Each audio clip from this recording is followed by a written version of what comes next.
Well, this morning, we're just moving along. This morning, we're going to talk about the theology and the knowing the unknowable God by the author Søren Kierkegaard, who lived a very short life, as you can see, 1813 to 1855. So he died when he was 42 years old. Okay. But like Mozart and Schubert and others, he accomplished a great deal in a very short life. My son's coming. Thank you. The other thing about the thing that I put in the headlines and happenings description of this morning was the main thesis that Kierkegaard argues in his writing, and that is, and I should set up some more background. He's in Denmark, so he's in Copenhagen, Denmark, spent almost all of his life in Copenhagen, a couple trips to Berlin, and that was about it. So he's Danish and he's Lutheran. Schleiermacher last week was Reformed, German Reformed, so he's from a slightly different tradition. And the country in which he lived was had a national church, had a state church. So pastors were actually paid by the government. This is, of course, true. I think it's true in Germany today. Same in England. That priests and pastors are paid by taxes. And so, if you had a church appointment, you were supported by the state, which I think is an important thing to keep in mind with regard to his thought. The other thing with regard to him is his childhood was actually decisive, really decisive, in terms of his own spiritual and theological development. He was the youngest of several children, most of whom died before they reached the age of 31. And he thought that there was actually a curse on his family that would lead all of them to die by the time they were the age of Jesus. And only two of them survived that age. One was his older brother Peter, and then the other was Søren, the youngest son. The other thing that happens, there are a lot of really interesting things about his life, but I won't go into them too much. But the other interesting thing that happened with him was his father was in kind of semi-retirement when he was born. And so his father liked to spend a lot of time with him.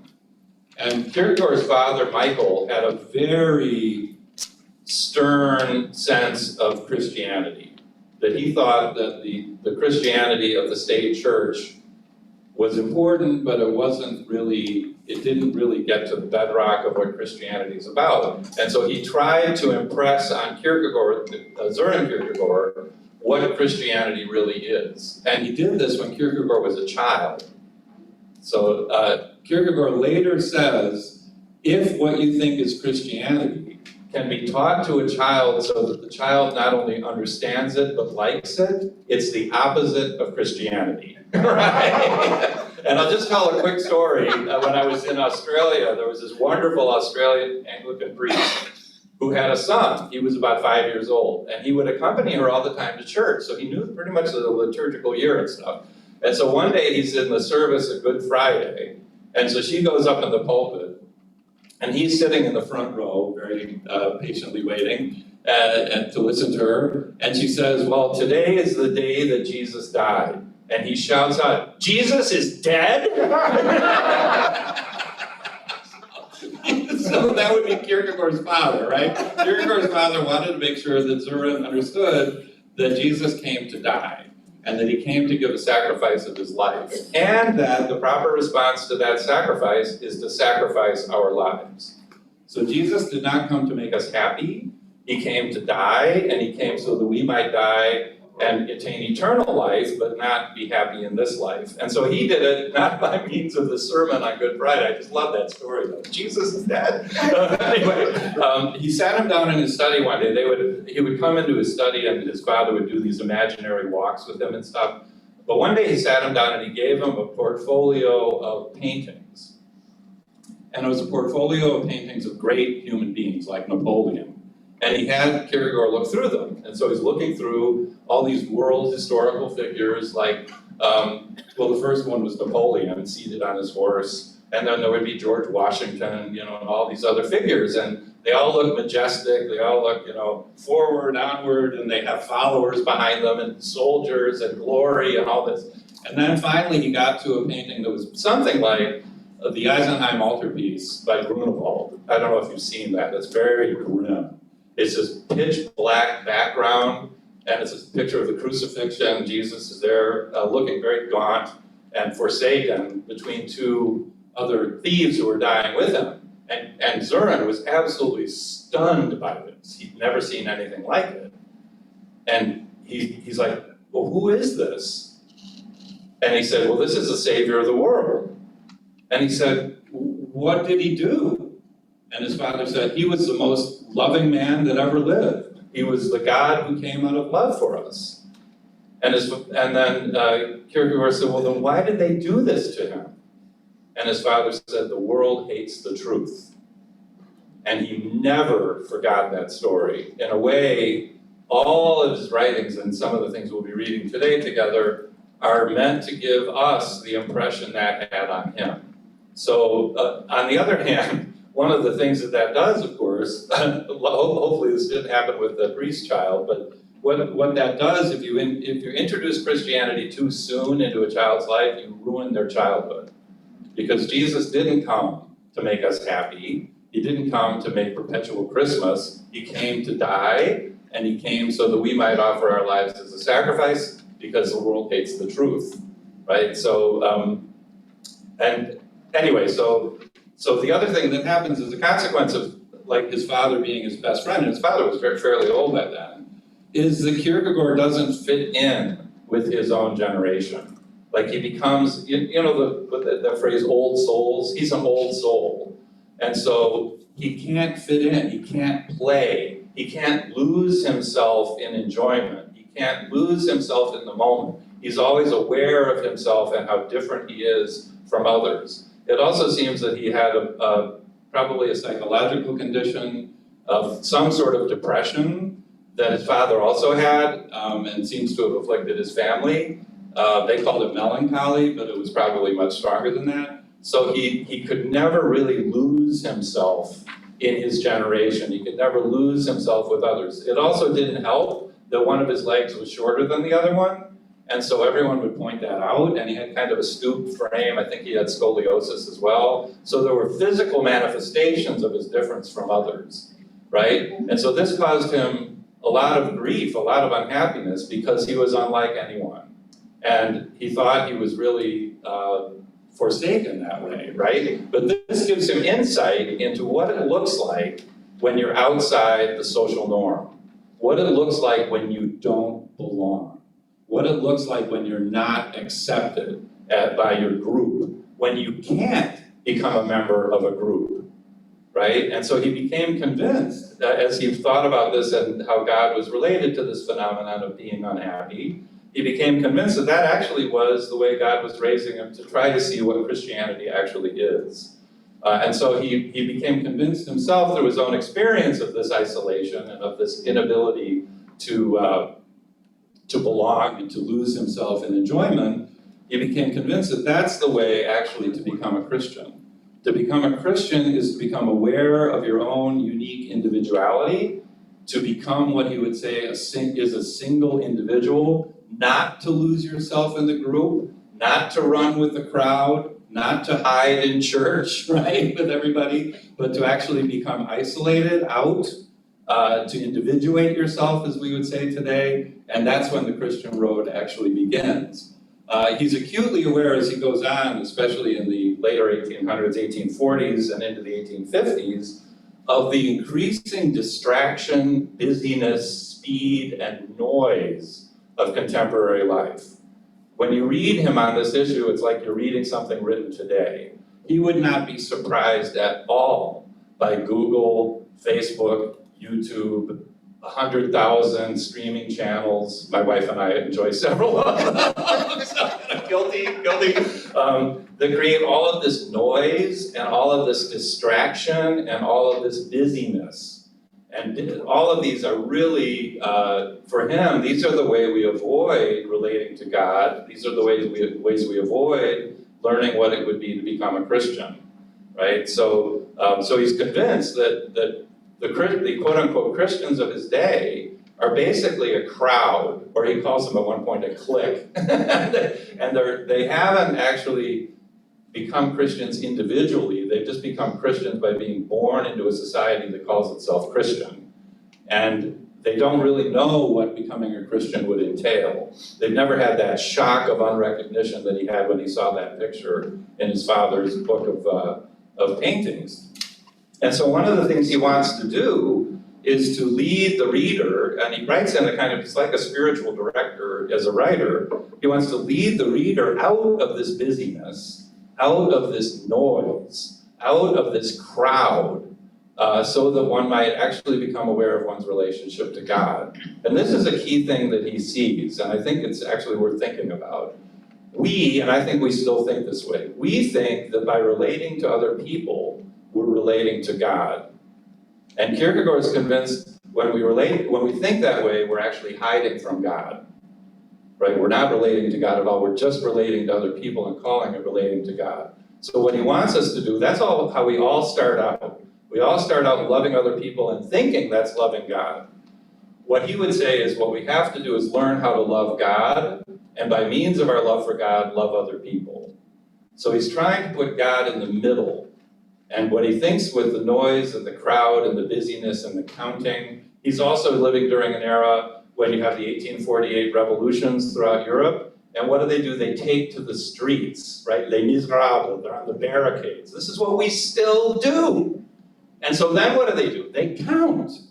Well, how important a demonstration was that? Well, there were 10,000 people there. And the counter demonstration only had 500. Oh, well, the counter demonstration is pathetic. It doesn't mean anything.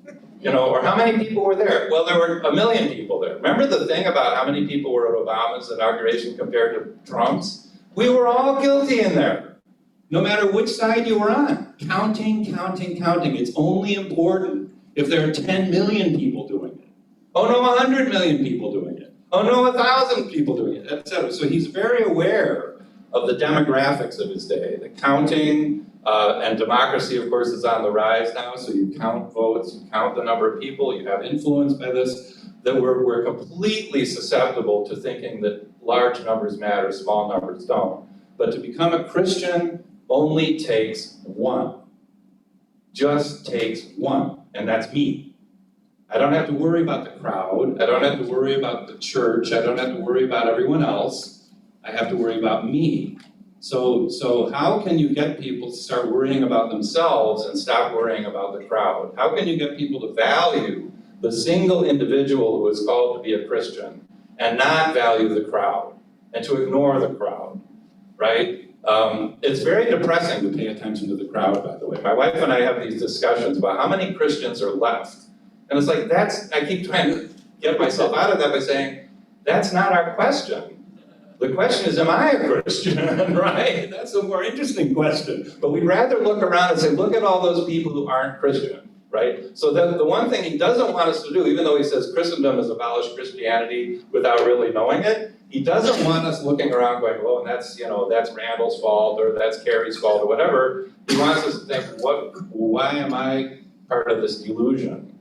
Because I'm part of the world and the world hates the truth. So I must be avoiding the truth somehow, and that's the real issue. But I think his focus on that, especially in the era starting in 1848, coming into our own day, where numbers and counting and crowds are what's important. How big is the church to which you belong? Well, if you want the biggest one, it's Roman Catholicism, it's 1.5 billion, right? The United Church of Christ is about 700,000, so you can rank things in between. So we're in an era of counting, we're in an era of busyness, we're in an era of noise. And so what he wants to do is try to figure out ways that urban people in particular can separate themselves from the noise into silence, and from busyness into stillness, and from the crowd to solitude. Right? And he's convinced if you do that, if you stop the noise, if you learn silence, if you stop the crowd and you learn solitude, and he thought going out in the natural world was especially an important way to do this. Go out in the natural world by yourself. If you learn solitude and not the crowd, if you learn stillness and not busyness, the relationship to God will arise on its own. Right, so he's not really worried. Schleiermacher wasn't either, actually. Schleiermacher thought, if you just have the right introspection, the God relationship emerges on its own. Kierkegaard is very similar that way. It's really interesting. He doesn't go on and on about how to develop a relationship to God. He basically says solitude, silence, stillness God will appear, right? And so you see that in the very first quote. He says, "No one longs to be away from the noise and clamor of the moment in order to find the stillness in which God dwells." So God's just dwelling there, waiting for us to show up. While one person admires another and admires him because he is just like all the rest, so there's conformity there, see? No one longs for the solitude in which one worships God. No one in longing for the standard of eternity rejects this cheap exemption from the highest. So solitude, you see right there, the stillness, the solitude, that's where you worship God. And then he says this rather remarkable one line there and after that, "If you have never been solitary, then neither have you discovered that God is." So God is not in the crowd. God is in the solitude. Now, it doesn't mean that God has abandoned the crowd, but God in the crowd is with every solitary individual. God is not with the crowd. Right, so you don't have a bigger relationship to God with a bigger crowd. You have a bigger relationship with God in your own existence. Well, what is it in particular that reveals, if you will, the God relationship? And he's very specific about this. For Schleiermacher, as we saw last week, it's the God consciousness. It's this immediate self-consciousness of absolute dependence. And that combines with our awareness of the world and creates religious emotions. For Kierkegaard, he goes to an older idea, actually, and it comes out of the Reformers. That is the conscience. For Kierkegaard, the relationship to God is conscience. But conscience is found in every person, but it's buried in all these voices and in all the clamor and all the noise. It's especially in a group. Kierkegaard says the quickest way to avoid having a conscience is to be part of a group. Right? A group cannot have a conscience. And I was really amused when the president of my former employer, Notre Dame, argued that the conscience of the University of Notre Dame was offended by the requirement to offer contraceptions to their employees. I agree actually with his position. I think that's exactly right. But the university does not have a conscience. I mean, that's absurd. It's like corporations aren't people either. That's another, or not persons. So for him, what becomes manifest in the solitude and the stillness and the silence is hopefully the voice of conscience starts to emerge. And that's the voice that's then going to isolate you out from the crowd. That's the voice that's going to help call you to become a single individual in relationship to God, and then hopefully a single individual in relationship to Christ. But I think it's really interesting, actually, that he starts with the single individual's relation to God, and then turns to the single individual's relation to Christ. He doesn't have us relate to God directly by appealing to Christ. So in that third quote, he says, "Hearing temporality in the world's appalling prodigality with human beings. Here number tempts. Here counting is tempting. To court oneself along with the crowd. Here one easily becomes dizzy with round numbers. Yes, here in temporality, perhaps no single individual will ever succeed, even if he willed the good. He will never succeed in splitting up the crowd." So he thinks this is something no one can do, including himself. But eternity can do it. Eternity takes hold of each one separately with the strong arms of conscience, encircles him as the single individual, and sets him apart with his conscience. Is eternity life itself? Eternity is God, but he's using a circumlocution here because, or a euphemism, because this is a text that's written in a what he called ethical religious vein. So he's not trying to come in really heavy with the God language. So he's also trying to make clear one of the major dichotomies that he thinks in terms of, and that is temporality, eternity. And he thinks that what 19th century Christianity has done is collapse eternity into temporality and made it the same thing. So if you're happy in temporality, you're eternally happy. If you're unhappy in temporality, you're eternally unhappy. And for him, no, actually, if you're happy in temporality, you're eternally unhappy. And if you're temporally unhappy, you are on your way to becoming eternally happy, right? So if you don't distinguish, thank you for that question, if you don't distinguish time and eternity, or temporality and eternity, you're going to mess everything up. And that's, in fact, we'll see when we get to the gospel is for the poor, that's what he thinks the church of his day has done. is they've equated temporality with eternity. And so it's but eternity would be God's domain, eternity would be the future of humanity. There is eternity, God creates eternity in each one of us. The voice of conscience is the voice of eternity within us. So it's not only God, actually it's a really good question, but it's the ways in which God has created us so that we orient our lives toward eternity and not toward temporality. Right? So you're solitary, and you may be silent in terms of not talking, but there's no stillness. So the stillness is the awareness of the presence of somebody who's not you. And that's not, I mean, he's not saying if you go into the natural world, you're going to immediately experience God. In fact, it's very hard. But the key category for him, you're absolutely right, including conscience. He says conscience is the hardest thing to develop. It's in us, but it's the hardest thing to develop. So the way by which he'd want us to do this, because you're absolutely right, without a spiritual practice of some kind, this just sounds like gimmickry, right? If you're just alone, everything will be fine. Because the problem is in here, right? The problem isn't out there, the problem is in here. For him, this is why Jesus tells us in the Gospel of Matthew, and we ignore this advice all the time, when you want to pray to God, go into your room, shut the door, and pray to God in secret. And then your Father who hears in secret will reward you. So God doesn't hear in public. God hears in secret. So if we pray according to Jesus in the Gospel of Matthew, there are only two entities in the cosmos who will know that we're praying. Myself and God. No one else should know, because God only hears in secret. Right? So what one should do then when one is alone, for Kierkegaard, is pray. Because prayer is the way by which we learn silence. Because when you pray, you pour out all this language to God, which is really important. You pour out your heart's concern, your conscience's concern, etc. And then you come to a point where you're no longer saying anything. And that's where God wants you. And then you're listening for a voice that's not your own. And that's when you start to hear the voice of conscience. That's when you start to hear the voice of God. So you're absolutely right. Without when you're alone in your room or you're alone in the woods, etc., without praying, then none of this is going to develop the conscience. None of this is going to develop the relationship with God. But and there's no guarantee there that would happen anyway. But that's the only way he saw for us to do this. And this means that you can do this right in the middle of the city. See, the problem is he lives in Copenhagen, right in the heart of the city. How do you attain solitude in the midst of the city?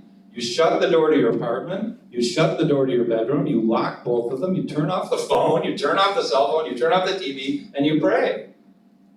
Right? And that's what he calls the road to the highest. It doesn't, again, prayer itself doesn't guarantee anything either, because you're handing your life over to God. But I wouldn't want to make it sound like it's an automatic thing, but I'm just trying to get the dichotomies that he has in place. Eternity, temporality, busyness, stillness, noise, silence, crowd, solitude, right? But he is convinced that the first step to becoming a single individual, and which is the only way by which one can become a Christian, is to begin to hear the voice of conscience within one. And that the conscience itself is the relationship to God. So he says in the fifth quote, to relate to God is precisely to have conscience. Thus a person could not have anything on his conscience, we'll say that, this is on my conscience, right? If God did not exist. Because the relationship between the individual and God, the God relationship, is the conscience. Right? And then later he said, the next sentence he says, what is conscience? In the conscience, it is God who looks at a person. So now in everything, the person must look to God. This is how God brings us up. Okay, so what you become aware of in conscience is that conscience is your consciousness of the way God is looking at you. Right? So God sees you. He says in one of his writings, I don't know if I have it in here, the conscience, before God, you are more exposed in conscience than you would be if you were standing in a store window, right? So we think we're doing a very good job hiding ourselves. We hide in the crowd, we hide in the congregation, we hide in the clique, we hide in the group, and yet God sees us the whole time by means of our conscience. And God is just waiting for us to look back, right? So God is waiting for us to look back at God in conscience. And this is how God brings us up. And this upbringing is what I was talking about earlier. That's what his father did. But he thinks that through what his father was doing, that's what God was doing as well. But why the conscience?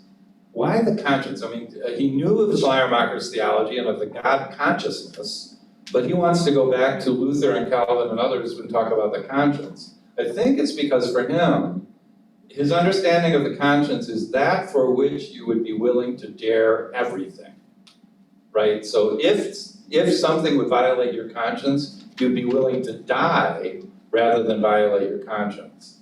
Because what your conscience is the way God is looking at you, right? And your own actions should be coming out of you looking to God.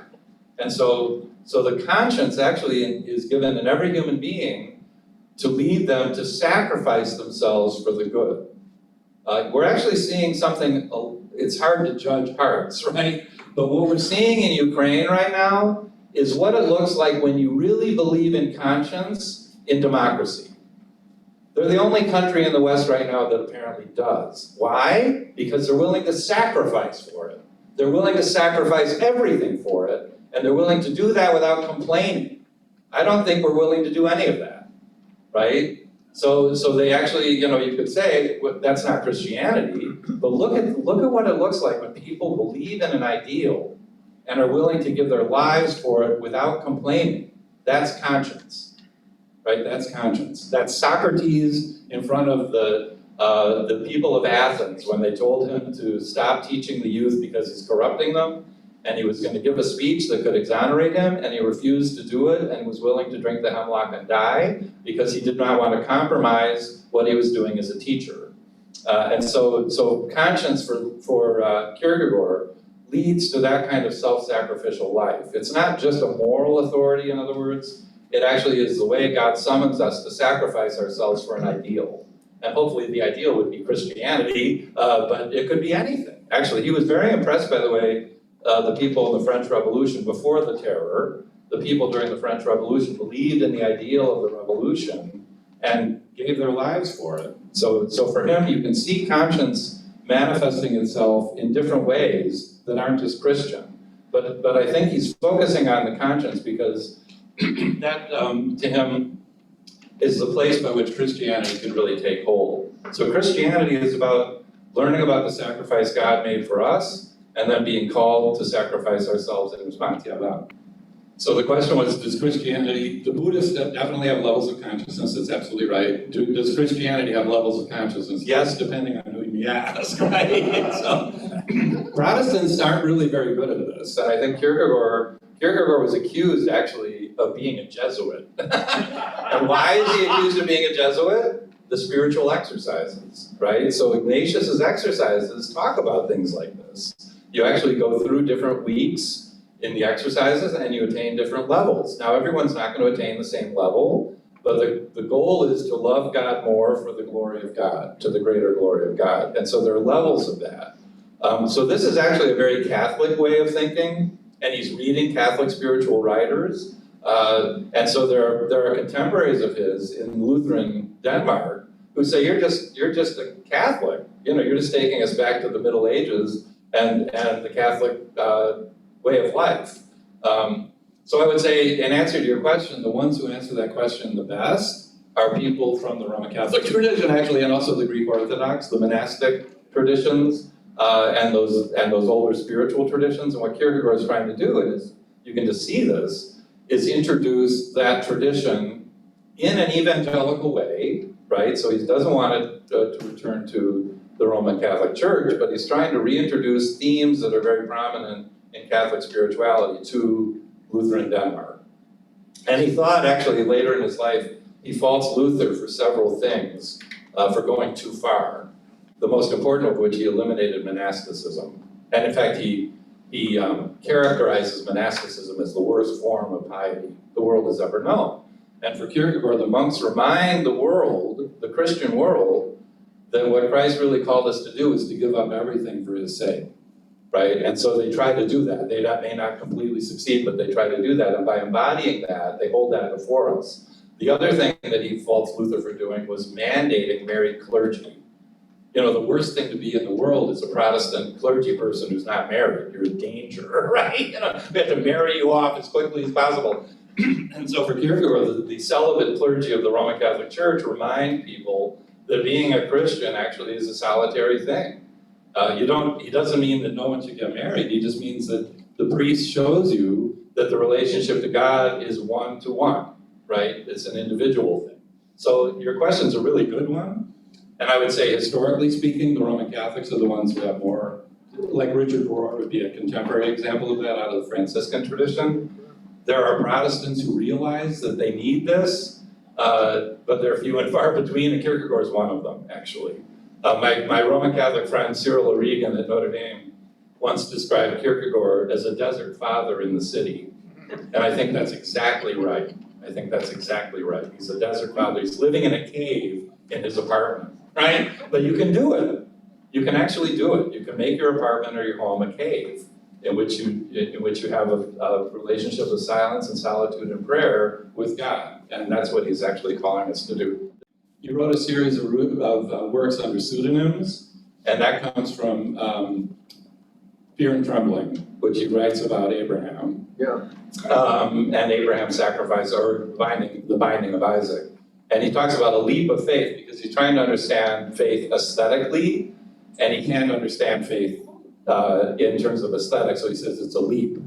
And then he says it's a leap in two directions simultaneously, which is kind of hard to figure out. So he does not ever use the term leap himself in his own name, but what he's trying to get to is you do not become a Christian by organic development, right? And the organic development model dominates the 19th century. I'm doing a paper tomorrow on John Williamson Nevin, who's a great Mercersburg theologian, and he talks about how a Christian develops organically in the context of the church. And you're born in the church, so you're a Christian by birth, and then the church works on you, and you become more and more, the life of Christ pours more and more into you the older you get. And so there's this organic developmental model. All you have to do is, this would be Christendom for Kierkegaard, right? The infant is the Christian. And the infant Jesus then becomes the Christ, right? So Christmas is the best holiday, and infants are the best Christians. Really? Really? So you're just born into the church and organically develop into a Christian. So the leap is to show that is actually not true. That there has to be a break. It's not just a developmental thing, there's a break. And conscience is the way by which that break starts to appear. So the conscience could actually make you have a leap, but it isn't, the leap of faith is not his favorite way of talking about faith. But abandoning temporality is one of his favorite ways of talking about faith. And then offering yourself as a sacrifice, not just offering Isaac, but offering yourself as a sacrifice would be the other. And in terms of the stages, that would be the ultimate stage, would be being willing to offer your life in witness to the truth. So the question was, helping other people doesn't seem to fit into this at all. And we'll get to that in a minute, actually, if we can. I don't know if we're going to be able to. He actually is very concerned about that issue, but he thinks that we learn that the best when we look at people who are what he calls useless sufferers, people whose suffering makes absolutely no sense and it's not for the sake of anything. It's just that they're born suffering and they suffer all their lives. And so he would say the next turn after hearing the voice of conscience is to pay attention to the poor. And by the poor, he means, he says that right at the bottom of the page, that the gospel is for the poor, right? So this goes to your question.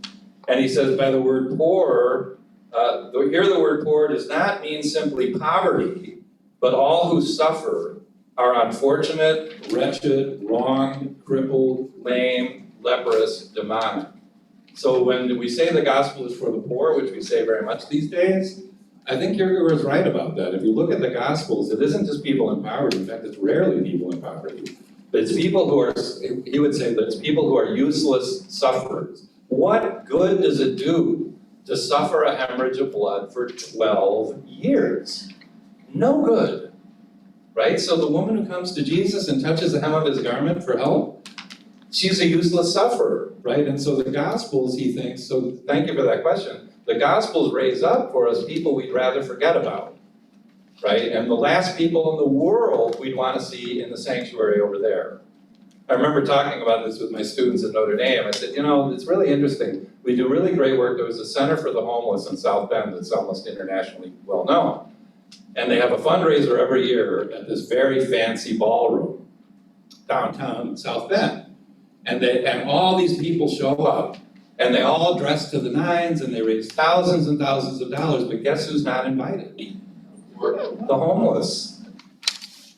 The last thing in the world they would want in that gathering is a homeless person, let alone a whole bunch of homeless people, right? This is his point. So why is it that the church, which proclaims a message of good news to the poor, excludes the demonic, the mentally ill, the useless sufferers, etc.? The homebound, as we call them, but it's worse than that, right? And so going to your point, that's exactly where he'd want us to turn next. So once you turn inward, and he says this on the, just one quote I wanted to get out before us. He said, I thought that the very beginning of the test to become and to be a Christian, notice this is the beginning, not the end, is to become so turned inward that it seems as if all others do not exist at all for a person, so turned inward that one is quite literally alone in the whole world, alone before God, alone with Holy Scripture as a guide, alone with the prototype that would be Christ before one's eyes. And he was convinced when you do that, and you read the Gospels that way, the first thing that's going to jump out at you are all of these crazy people that Jesus seems to be interested in, right? And that the world has a tendency to ignore, and Christendom has a tendency to blame for what happened to them. So he thinks that Christendom, and I'm not saying he's talking about the church of our day, but in his mind, Christendom blames the useless sufferers for their suffering. And Christendom thinks that enjoying life is a sign that God loves you. And so being tormented in life is a sign that God does not love you. And if God does not love you, it's your own fault, right? So not only do we ignore the suffering of the demoniac and the crazy people, etc., and Kierkegaard himself experienced mental illness, so he knew what that was like. We not only ignore them and keep them out of the church that the gospel proclaims for them, but we blame them. And we say they're guilty for what happened to them. We really do this, by the way. Oh, you got COVID? Did you get vaccinated? Did you wear a mask? Did you wash your hands and sing the song? Etc. You know, so we want to know if somebody's sick, it's their fault, right? This is why women will raise millions of dollars for breast cancer, because it's not your fault. It might be, but we don't know that. But they won't raise any money for lung cancer, which is killing more women, and heart disease, which are killing more women than breast cancer. Why? Because it's your fault. Why would I help you if it's your fault?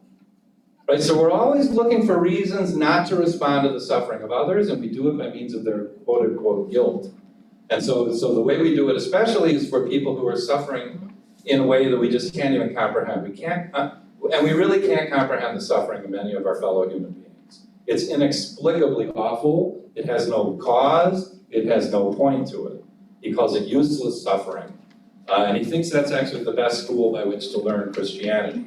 So for him, the thing that really would separate you from busyness would be to be in the presence of a useless sufferer. Yeah, there's actually a book called The Prayers of Kierkegaard, which is, I think, the work that you may be referring to. And it's really remarkable because what he's trying to do by all these different approaches is get us to develop the most intimate relationship we have is with God.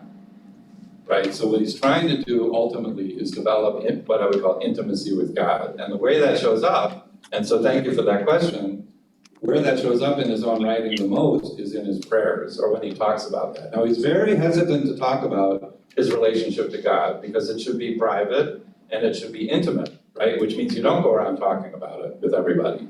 But the prayers are the way by which we can see how he relates to God. And for him, the way we relate to God is by praying, because that always puts God in the middle. God becomes the middle term of everything that we do. And that's what conscience does. Conscience directs us to look to God, but prayer is the way by which we exercise that looking to God. And we can also develop that silence that way. There's this one more turn though. Pardon me. There's one more turn that he makes, which brings us to why I don't know this keeps happening, but it doesn't. I get all choked up by the end of this time. Why it is that Christianity can't be taught to children, and why it is that Christianity seems the opposite of human compassion, and that is what happens to the poor once they come to Jesus for help. And he says this you can see this in the third and fourth quotes on the second page. You are suffering. Alas, to whom shall a person flee but to God? Oh, but here it comes. The more you become involved with God, the more certain is the suffering. So on the one hand, he wants to say, in the second quote, oh, you suffering one, you who seem to have been abandoned by the race you belong to, alone in the world, and you can see Kierkegaard's own isolation. He allows him to see that. You still have not been abandoned by the God who created you. His intimacy surrounds you everywhere. It is offered to you at every moment. And so the first quote he would make is, to the useless sufferer, that God's intimacy is there for them, even though the world has abandoned them. And God's intimacy, by the way, is not going to solve the problem of the world's abandonment. It's going to solve the problem of the abandonment of the sufferer, because that person could think that God has abandoned him or her. But if they become involved with the God who loves them, they're going to suffer even more. They're going to become isolated even more. They're going to be hated even more. This is what Jesus tells us. Do not be surprised that the world hates you. It hates you because you love me, and the world hates me. You don't hear these texts very often, do you? But so for him, this is really where Christianity can become possibly offensive.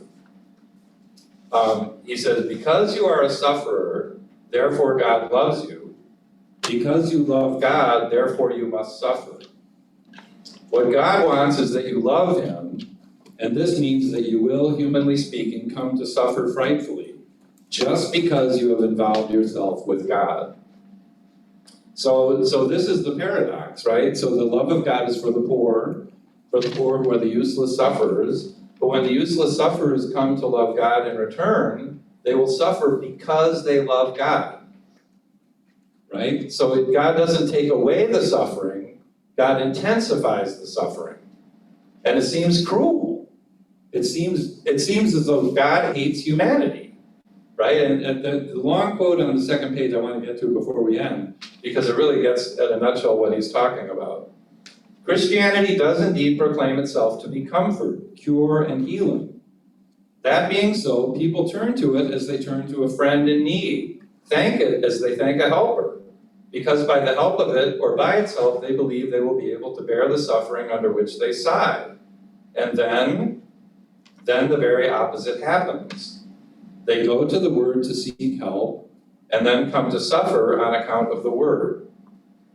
What is Christianity then, and what is it good for? People seek help from it, are willing to thank it beyond measure, and then the very opposite happens, and they come to suffer on account of it. So there really seems to be nothing for which to give thanks. Now the understanding is brought to a halt by the possibility of offense. The help looks like a torment, the relief a burden. Everyone who stands outside must say, he must be mad to expose himself to all that, and the sufferer believed that he was going to be helped.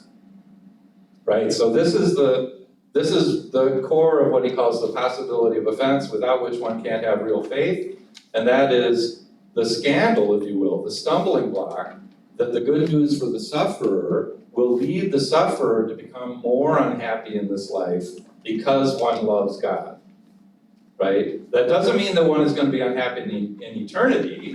In fact, quite the opposite. If you suffer in this life for the sake of God, that is your blessedness.